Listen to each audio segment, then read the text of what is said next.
Shalom teman-teman yang saya kasihi dan diberkati oleh Tuhan kita Yesus Kristus. Hari ini saya rindu untuk membagikan 12 kualitas pasangan hidup yang dapat diandalkan. Ada begitu banyak kualitas maupun karakter yang sebenarnya ditulis dalam Alkitab untuk bagaimana kita bisa menjadi serupa dan segambar dengan Kristus. Tapi pada hari ini saya hanya akan membagikan 12 dari sekian banyak ini. Dan secara singkat saya akan share, kita baca bersama di dalam 1 Korintus pasalnya yang ketiga. 1 Korintus pasal yang ketiga ayat 10 sampai ayat yang ke-23. Di situ firman Allah memberi perikop dasar dan bangunan. Ayat yang ke-10 menulis bahwa sesuai dengan kasih karunia Allah yang dianugerahkan kepadaku. Karakter yang pertama, kualitas yang pertama adalah orang yang dapat diandalkan. Pasangan hidup yang dapat diandalkan adalah pasangan hidup yang hidup berdasarkan kasih karunia Allah. Dia mengandalkan kasih karunia Allah. Ya, dia tidak mengandalkan kekuatannya sendiri. Kemudian selanjutnya ayat ini berkata, aku sebagai seorang ahli bangunan yang cakap telah meletakkan dasar. Kualitas yang kedua adalah orang yang cakap, orang yang ahli di dalam bekerja. Ya. Dan yang selanjutnya, dan orang lain membangun terus di atasnya. Ya, kualitas yang ketiga adalah orang tersebut, ya, pasangan hidup ini, dia akan membangun orang-orang yang ada di sekitarnya. Terus ayat ini bilang, di ayat yang ke-10 ini masih dilanjutkan, tetapi tiap-tiap orang harus memperhatikan bagaimana ia harus membangun di atasnya.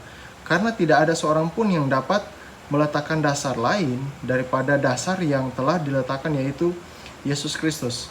Kualitas yang keempat adalah pasangan hidup yang dapat diandalkan. Dia akan menjadikan Yesus Kristus sebagai dasar dari segala sesuatu yang dia lakukan, yang dia ucapkan maupun yang dia pikirkan.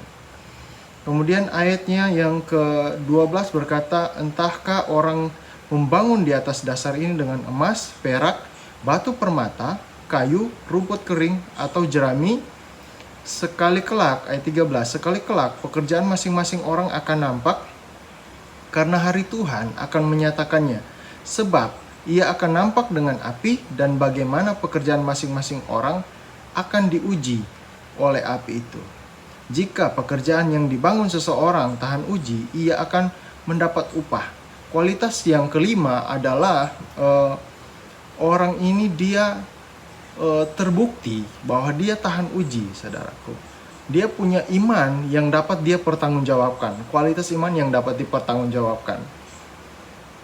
Kalau kita lihat di ayat yang ke-12 bilang ada 5 kualitas: emas, perak, batu permata, kayu, rumput kering, ya, atau jerami. Itu ada 5. Nah, orang yang tahan uji, ini ayat firman Tuhan bilang yang paling murni itu emas. Ya, saya tidak bahas banyak mengenai hal ini, tapi kualitas yang kelima yang bisa kita ingat adalah orang ini sudah terbukti tahan uji di dalam hidupnya. Dia tidak meninggalkan Tuhan ketika dia mengalami cobaan. Dia tidak meninggalkan Tuhan ketika dia mengalami ujian daripada Tuhan. Ya. Kemudian ayat yang ke-15 bilang, jika pekerjaannya terbakar, ia akan menderita kerugian, tetapi ia sendiri akan diselamatkan, tetapi seperti dari dalam api. Ayat 16, tidak tahukah kamu bahwa kamu adalah bait Allah? Kualitas yang keenam adalah dia mengerti bahwa dirinya itu adalah bait Allah. Dia tahu persis bahwa dirinya adalah bait Allah. Itu sebabnya dia tidak akan mencemarkan dirinya dengan hal-hal yang tidak berkenan kepada Tuhan. Rokok, ya, alkohol, narkoba, dan lain sebagainya. Kemudian yang selanjutnya firman bilang, dan bahwa roh Allah diam di dalam kamu. Kualitas yang ketujuh, dia tahu, dia sadar, ya, dia mengerti, dia menjalani hidup dengan Roh Kudus yang ada di dalam dia, ya. Jadi orang yang memiliki Roh Kudus di dalam dia dan Roh Kudus memiliki dia, gitu.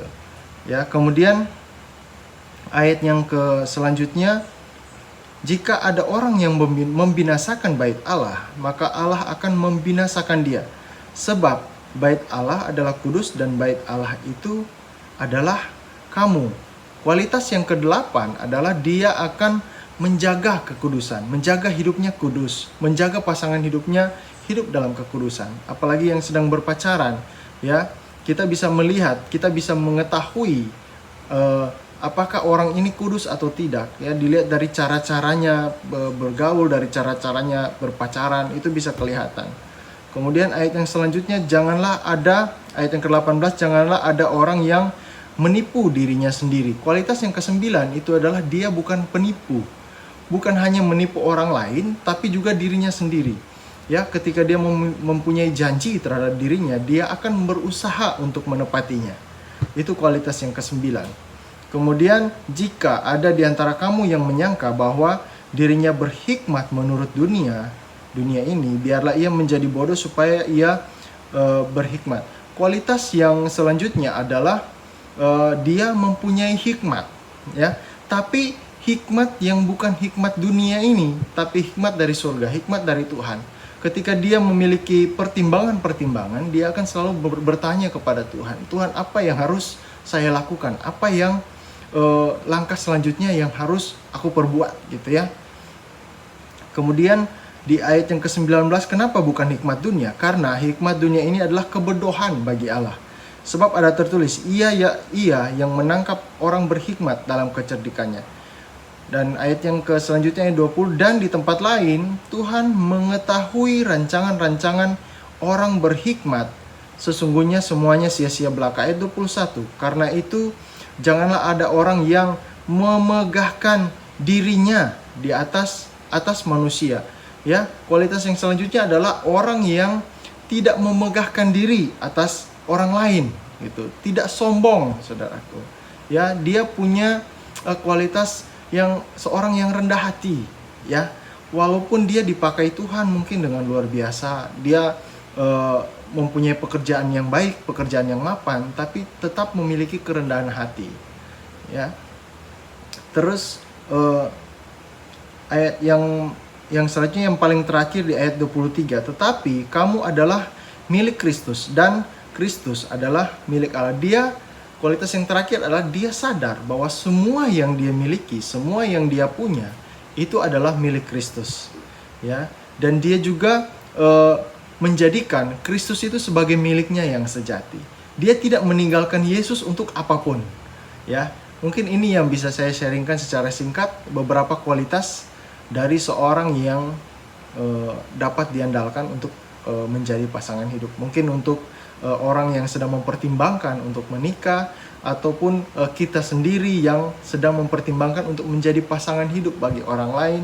Semua kualitas ini kita perlu miliki supaya hidup kita berkenan dan memuliakan Tuhan. Tuhan Yesus memberkati. Shalom.